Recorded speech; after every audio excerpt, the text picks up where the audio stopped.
Jessie moral stories. Friends, ఈరోజు మనం ఒక అసాధారణమైన హృదయాన్ని కదిలించే కథను తెలుసుకోబోతున్నాం. ఇది ఏదో ఊహాజనిత కథ కాదు. ఇది చరిత్రలో నిజంగా జరిగిన ఘటన. ఒక నేరస్తుడిని ప్రజలు ప్రేమతో చూశారు.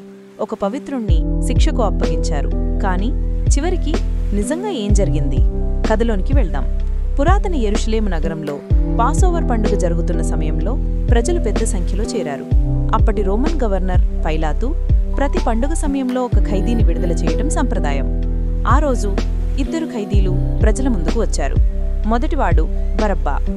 గొడవలు, హత్యల కేసులో అరెస్టైన ఒక క్రూరమైన నేరస్తుడు. అతడి గురించి ప్రజలకే బాగా తెలుసు. అతడు ఒక దారిలో నడవలేని వ్యక్తి. రెండవ వ్యక్తి యేసు. అతను ప్రేమను బోధించాడు, బాధితులకు సాంత్వన ఇచ్చాడు, రోగులను నయం చేశాడు, పాపులను శుద్ధులు చేశాడు. అతను ఏదో చెడు చేసినట్టు ఎవరూ సాక్ష్యం ఇవ్వలేకపోయారు. కాని ప్రధాన యాజకులకు, ధర్మశాస్త్రులకు అతనిపై అసూయతో బంధించారు. పైలాతు వీరిద్దరినీ ప్రజల ముందుకు రప్పించి అడిగాడు, మీరు కోరేది ఎవరు? బరబ్బానా లేదా యేసునా? అనుకోని విధంగా ప్రజల గొంతులు చీల్చేలా వినిపించాయి. బరబ్బా, బరబ్బా అని. పైలాతు విస్తుపోయాడు.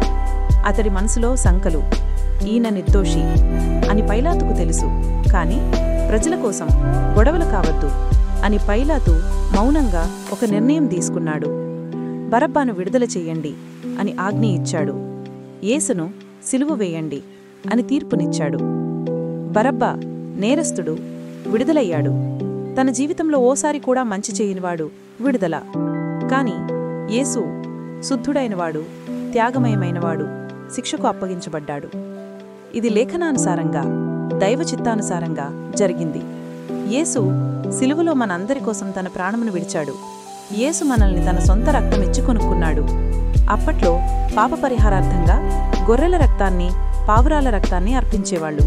కాని యేసు ఏం చేశాడంటే, పరిశుద్ధుడైన తన రక్తాన్ని ఒకసారి అర్పించి సమస్త మానవాళికి వారి పాపాల నుంచి విముక్తులను చేశాడు. ఎలాగంటే, ఎవరైతే క్రీస్తులోనికి వస్తారో వాళ్ళకి ఆ రక్తం ద్వారా విడుదల, విమోచనం దొరుకుతుంది. ప్రియమైన వారలారా, ఈ సంఘటన నా హృదయాన్ని కదిలించింది.